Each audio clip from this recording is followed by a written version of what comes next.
दोस्तों, इंसान की तरक्की में टायरों की सबसे अहम भूमिका रही है। अगर टायर का आविष्कार ना हुआ होता तो इंसान की तरक्की होना लगभग नामुमकिन सा था। अगर हम पुराने समय की बात करें, पुराने समय में लकड़ी और लोहे के बने हुए जो कि ज़्यादा कामयाब नहीं थे। सबसे बड़ी क्रांति उस टाइम आई जब ट्यूब वाले टायर अस्तित्व में आए। आज हम ऐसी भारतीय कंपनी की बात करेंगे जिसका नाम है मद्रास रबड़ फैक्ट्री यानी कि MRF। 2001 में MRF के एक शेयर की कीमत लगभग 1900 के आसपास थी। आज हम इसकी बात करें तो आज इसकी कीमत 1,30,000 रुपये तक पहुंच चुकी है। आज की वीडियो में हम बात करेंगे कि कैसे एक गुब्बारे बनाने वाले लड़के ने एक टायर निर्माण कंपनी को खड़ी किया। उस समय किसी को इस बात का अंदाजा नहीं था कि MRF दुनिया की सबसे स्ट्रॉन्ग टायर बनाने वाले ब्रांड में से एक होगी। कंपनी ने जब शेयर मार्केट में कदम रखा तो दलाल स्ट्रीट में एक भूचाल आ गया। MRF सड़क से लेकर सचिन के बल्ले तक रही है। दरअसल टायर की दुनिया का बादशाह बनने से पहले कंपनी के फाउंडर श्री KM मपिल्लाई गुब्बारे बनाने का काम करते थे। उनका जन्म 28 नवंबर 1922 को ईसाई परिवार में हुआ। वो कुल 8 भाई बहन थे। उन्होंने अपने गृह नगर से प्रारंभिक पढ़ाई पूरी करके मद्रास क्रिश्चियन कॉलेज में दाखिला लिया और स्नातन पढ़ाई पूरी की। पिल्लाई ने साल 1946 में कारोबार की दुनिया में कदम रखा। उन्होंने मद्रास में एक छोटे से सेट के नीचे गुब्बारे बनाने का काम शुरू किया। उस समय उनके पास कोई भी बड़ी मशीनरी नहीं थी।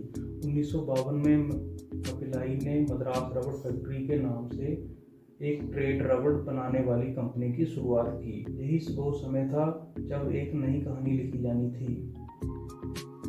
कंपनी ने पहला ऑफिस चेन्नई में खोला। ट्रेड रबड़ के कारोबार की दुनिया में प्रवेश करने भारत को आजाद हुए 2 दहाके से भी कम हुआ था और कंपनी ने एक और नया माइलस्टोन स्थापित किया। कंपनी ने त्रिलोकीपुर में एक रबड़ रिसर्च सेंटर खोला जिसका उद्घाटन पंडित जवाहरलाल नेहरू ने 12 नवंबर 1963 को किया। देश में तेजी से औद्योगिक क्रांति आ रही थी और MRF ने देश से बाहर अपना बिजनेस शुरू किया और बैरूत में एक विदेशी दफ्तर की शुरुआत की।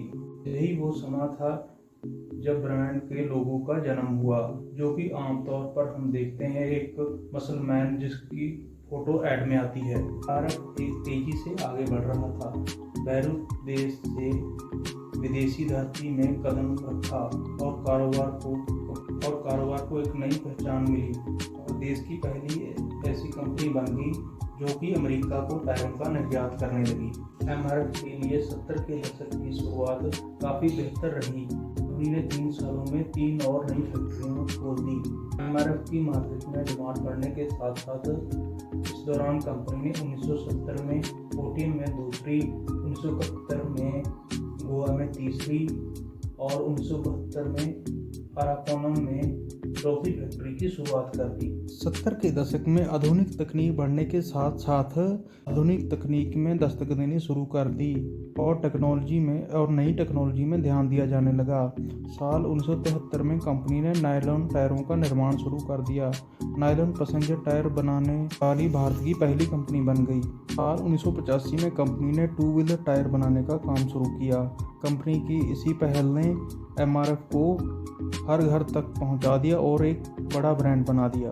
भारत को अपना पहला वर्ल्ड कप जीते हुए लगभग 6 साल हो चुके थे और कंपनी ने जवाहरलाल नेहरू ट्रॉफी के लिए MRF world series cricket tournament रखा। नई सदी की शुरुआत पे कंपनी ने MRF लेडी पावर अवार्ड जीता। 2007 में कंपनी का टर्नओवर बढ़कर $1 बिलियन तक पहुंच गया।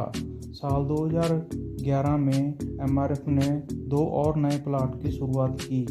कंपनी का टर्नओवर बढ़कर $2 बिलियन तक पहुंच गया। 2015 में कंपनी का नाम टॉप 50 इंडियन कंपनियों में आ गया।